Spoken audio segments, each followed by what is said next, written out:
बिस्मिल्लाहिर्रहमानिर्रहीम। अस्सलाम वालेकुम प्यारे बच्चों, कैसे हैं आप सब। उम्मीद है खैरियत से होंगे। आप सबकी ईद बहुत अच्छी गुजरी होगी। अल्लाह ताला आपको और हम सबको अपने हिफ्ज़ व मान में रखे। आज हम अपनी सबक का आगाज़ करेंगे। सबक का उन्वान है सेब और पापड़, और आज हम इसकी पढ़ाई करेंगे और इसकी एक दो सरगर्मियाँ होंगी जिसमें अल्फाज मायनी हैं और हमारे अल्फाज जुमले और अल्फाज मुतसाद। ठीक है, तो आइए सबक का आगाज़ करते हैं। बिस्मिल्लाहिर्रहमानिर्रहीम। सबक का हमारा उन्वान है सेब और पापड़। सेब किस किस को पसंद है? बहुत सारे बच्चे ऐसे हैं जिनको सेब पसंद है। और पापड़, मुझे लगता है पापड़ तो सबको ही पसंद होंगे, लेकिन पापड़ खाने से तो नुकसान होता है। पापड़ नहीं खाने चाहिए। सेब खाने का फ़ायदा होता है और पापड़ खाने का नुकसान। हाँ, कभी कभार आपका दिल करे तो खा लें, लेकिन रोज़ाना पापड़ आपका गला ख़राब करते हैं। ठीक है, आपको खांसी भी हो सकती है।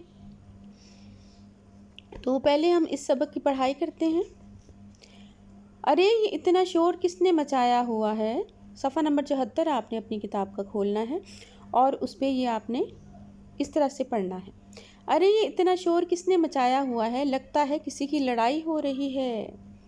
ये तो आपस में कोई बातें कर रहा है। कौन है? कौन है ये? आइए पढ़िए और जानिए। पापड़। भाई सेब मियाँ, आजकल तो हमारा दौर है। बच्चे हमें शौक से खाते हैं, मज़े ले लेकर। आहा आहा ऐसे।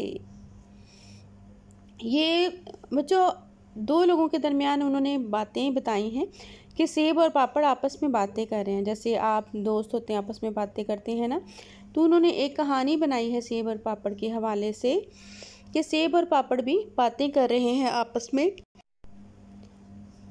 पापड़ कहता है कि भाई सेब मियाँ, आजकल तो हमारा दौर है, बच्चे हमें शौक से खाते हैं, मज़े ले लेकर। आहा आहा ऐसे। तो सेब क्या कहता है आगे से? सेब, रहने भी दो, अपने मुँह मियाँ मिठू मत बनो। अपने मुँह मियाँ मिठू बनने का मतलब होता है बच्चों कि अपनी तारीफ़ खुद ही करना। क्योंकि पापड़ जो है अपनी तारीफ़ खुद ही कर रहा है, इसलिए सेब उसे कह रहा है कि अपने मुँह मियाँ मिठू मत बनो, तुम्हारे खाने का क्या फ़ायदा। अब आगे से देखिए पापड़ क्या कहता है। फ़ायदा नुकसान तो तुम जानो, हमें तो ये पता है कि बच्चे मज़े मज़े का जायका चाहते हैं, चटपटा, मसालेदार और करारा करारा, और ये सब हम बच्चों को देते हैं। ऐसा ही है ना, पापड़ मज़े के लगते हैं, करारे करारे से, चटपटे से लगते हैं। वक्ती तौर पे तो मज़ा आता है, लेकिन बाद में जो गला ख़राब होता है, पता है ना।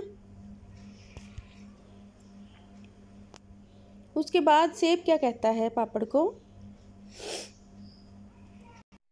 जी, सेब कहता है थोड़ी देर का मज़ा, फिर बीमारी, नज़ला, ज़ुकाम, गले की सूजन और खांसी, खू खू खू खू खू खू खू खू। बाकी ऐसा होता है बच्चों, पापड़ खाने के बाद इस तरह ही होता है। आगे से पापड़ क्या कहता है? पापड़, भाई देखो, मेरी बहुत सी किस्में हैं, बच्चों को लज्जत भी मिलती है, लज्जत यानी मज़ा आता है, और पेट भी भर जाता है। तुम्हारी तो बस एक ही किस्म है और एक ही जायका। और आगे से सेब क्या कहता है? सेब, जी नहीं, तुम्हारी मालूमात कम हैं, मेरी भी कई इक़साम और रंग हैं। कुल्लू, सुनहरा और कश्मीरी, जर्द, हल्का सब्ज़, गुलाबी और सुर्ख मेरे रंग हैं, और जायके और फ़ायदे में तुम्हारा और मेरा कोई जोड़ नहीं। अब सेब अपने बारे में बता रहा है। बाकी सेब की बहुत सारी इक़साम होती हैं। तुमने सुना नहीं, एक सेब खाने से इंसान तंदुरुस्त रहता है, बीमार नहीं होता, इसलिए डॉक्टर के पास जाना ही नहीं पड़ता। एक बच्चों कहावत भी है कि एक सेब खाएं और डॉक्टर से दूर रहें। यानी अगर आप रोज़ाना एक सेब खाएंगे तो आपको डॉक्टर के पास जाने की ज़रूरत नहीं पड़ेगी। क्यों नहीं पड़ेगी? आप सेहतमंद रहेंगे, आप तंदुरुस्त रहेंगे, बीमारी नहीं होंगे, तो फिर डॉक्टर के पास क्या जाना। तो इसलिए सेब को खाना चाहिए। सेब वाकई सच कह रहा है। उसके बाद है पापड़ क्या कहता है? पापड़, भाई तुम ऐसा क्या जादू करते हो? सेब: जादू नहीं, ये हकीकत है। मुझे कुदरत खुद तैयार करती है। मेरे ज़रिए इंसान को ताकत हासिल होती है। इस ताकत की वजह से इंसान बीमारियों से लड़ सकता है। मुझे खाने से बच्चों का हाफसा अच्छा होता है। हाफसा यानी याददाश्त अच्छी होती है। मुझे खाने से बच्चों का हाफसा अच्छा होता है। अच्छी सेहत की वजह से अच्छी तरह खेल कूद भी कर सकते हैं। मैं इंसान की सेहत की हिफाजत करता हूँ। मैं खून भी बनाता हूँ। वाकई सेब ने ऐसा ही कहा और सही कहा। पापड़: ठीक है, ठीक है, तुम ये सब कुछ ज़रूर करते होगे, मगर बच्चे तो मुझे ही पसंद करते हैं ना। सेब: जी नहीं, अक्लमंद बच्चे ऐसे नहीं करते। वो मुझे ही शौक से खाते हैं और मेरे दूसरे साथी फलों को भी, इसलिए कि अल्लाह ताला ने हर फल में बहुत सी खूबियाँ रखी हैं। पापड़: आहिस्ता बोलो, कहीं कोई बच्चा सुन ना ले और मुझे खाना ना छोड़ दे, बल्कि मैं चलता हूँ। देखा, पापड़ भाग गया क्योंकि पापड़ में वाकई इतनी खूबियाँ नहीं हैं। सेब कहता है, अल्लाह ताला सारे बच्चों को तुम जैसे सेहत के दुश्मनों से महफूज रखे। पापड़: भागो रे भैया भागो। बात बिल्कुल सही है। ठीक है बच्चों जी, तो ये थी कहानी सेब और पापड़ की। आप लोगों ने सुनी, अच्छा भी लगा होगा। तो आप लोग भी कहानी पढ़ के देखेंगे कि हमें हमेशा सेहत वाली चीज़ें खानी चाहिए और ऐसी चीज़ों से दूर रहना चाहिए जो कि हमारी सेहत के लिए नुकसानदेह हो। ठीक है, उसके बाद है इस सबक के अल्फाज मायनी। अल्फाज मायनी है, पहला लफ्ज़ है दौर, उसका मायनी है वक्त, ज़माना। अपने मुंह मियाँ मिट्ठू बनना दूसरा हमारा लफ्ज़ है, जैसा कि आपने किताब में भी पढ़ा है कहानी में। अपनी तारीफ़ खुद करना, मैंने आपको जैसे बताया कि अपने मुंह मियाँ मिट्ठू बनना, अपनी तारीफ़ खुद करना। हाफसा याददाश्त, जायका मज़ा। ये 4 अल्फाज मायनी हैं जो आपने अपनी कॉपी पे लिखने भी हैं और याद भी करने हैं। ठीक है, अल्फाज मायनी तो हो गए बच्चों। ठीक है, याद ज़रूर कीजिएगा। उसके बाद है हमारे जुमले। इसी सबक में है, दिए हुए अल्फाज को अपने जुमलों में इस्तेमाल कीजिए। पहला लफ्ज़ है लज्जत, इसका जुमला बनाना है। दूसरा है फ़ायदा, तीसरा लफ्ज़ है हाफसा, चौथा अक्लमंद और पांचवा खूबियाँ। ये 5 जुमले हैं जो आपने बनाने हैं और वो इस तरह से बनाने हैं। पहला लफ्ज़ था हमारा लज्जत, इसका जुमला है, अल्लाह ताला ने फलों में बहुत लज्जत रखी है। दूसरा है फ़ायदा, फल खाने का बहुत फ़ायदा होता है। हाफसा, तीसरा लफ्ज़ है हमारा, इसका जुमला है, बादाम खाने से हाफसा तेज़ होता है। चौथा लफ्ज़ है अक्लमंद, अली एक अक्लमंद लड़का है। पांचवा है खूबियाँ, अल्लाह ताला ने हर इंसान में खूबियाँ रखी हैं। ये 5 लफ्ज़ हो गए और इनके ये 5 जुमले हैं जो आपने अपनी नीट कॉपी पे इसी तरह से लिखने हैं और याद करना नहीं भूलना। ठीक है, उसके बाद है आपका इसी किताब का सफ़ा नंबर 81, जिस पे आपने अल्फाज मुतज़ाद, ये वाला जो सफ़ा है उसको पुर करना है।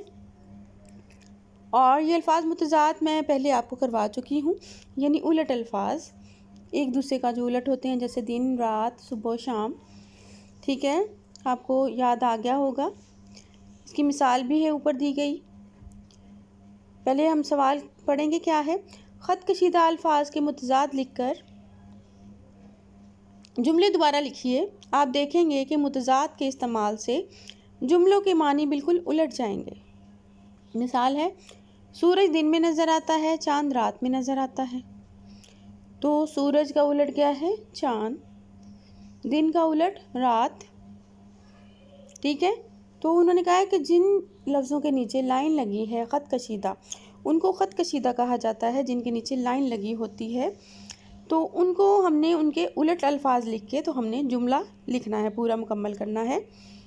तो आप देखेंगे कि जुमला ही चेंज हो जाता है, बिल्कुल बदल जाता है। अब पहला जुमला हम देखते हैं, अक्लमंद बच्चे फ़ायदे में रहते हैं। अक्लमंद भी अंडरलाइन किया हुआ यानी खत कशीदा है, और फ़ायदे भी। तो इसका अक्लमंद का उलट क्या होगा? बेवकूफ़। उसके बाद बच्चे, फ़ायदे का उलट क्या है? नुकसान। बेवकूफ़ बच्चे नुकसान में रहते हैं, जबकि इसका पहला सही जुमला है अक्लमंद बच्चे फ़ायदे में रहते हैं, और इसका उलट क्या है? बेवकूफ़ बच्चे नुकसान में रहते हैं। उसके बाद अगला जुमला है गर्मियों की रातें छोटी होती हैं। इसमें जो खत कशीदा अल्फाज हैं वो हैं गर्मियों और छोटी। अब गर्मियों का उलट क्या होगा? सर्दियों, और छोटी का उलट क्या है? लंबी। तो हम इस तरह से लिखेंगे, सर्दियों की रातें लंबी होती हैं। अगला हमारा जुमला है रात के वक्त अंधेरा होता है। रात और अंधेरा खत कशीदा है, तो रात का उलट है दिन, और अंधेरा का उलट उजाला। Very good. दिन के वक्त उजाला होता है। अगला जुमला है झूठे इंसान की जिल्लत होती है। झूठे और जिल्लत का उलट है, झूठे का उलट है सच्चे, और जिल्लत का उलट है इज़्ज़त। तो हम इसको इस तरह से लिखेंगे, सच्चे इंसान की इज़्ज़त होती है। हमारा पांचवा और आखिरी जुमला है, पहला सवाल बहुत आसान है। पहला वो भी खत कशीदा है और आसान लफ्ज़ भी खत कशीदा है। तो पहला का उलट क्या होगा? आखिरी, और आसान का उलट क्या है? मुश्किल। तो हमने क्या करना है? पहला का लिखना है उलट आखिरी। आखिरी सवाल बहुत मुश्किल है। आसान की जगह हमने मुश्किल लगा दिया। तो इस तरह से ये हमारे जुमले मुकम्मल हो गए। अल्फाज मुतज़ाद को हमने उसमें ऐड करके तो हमने अपने जुमले मुकम्मल किए। ठीक है, आप लोगों ने इसी तरह से ही सफ़ा नंबर 81 पे अपनी किताब पे इसी तरह से इसको फिल करना है और याद भी करना है। अपना बहुत ख्याल रखिएगा। अल्लाह हाफिज़।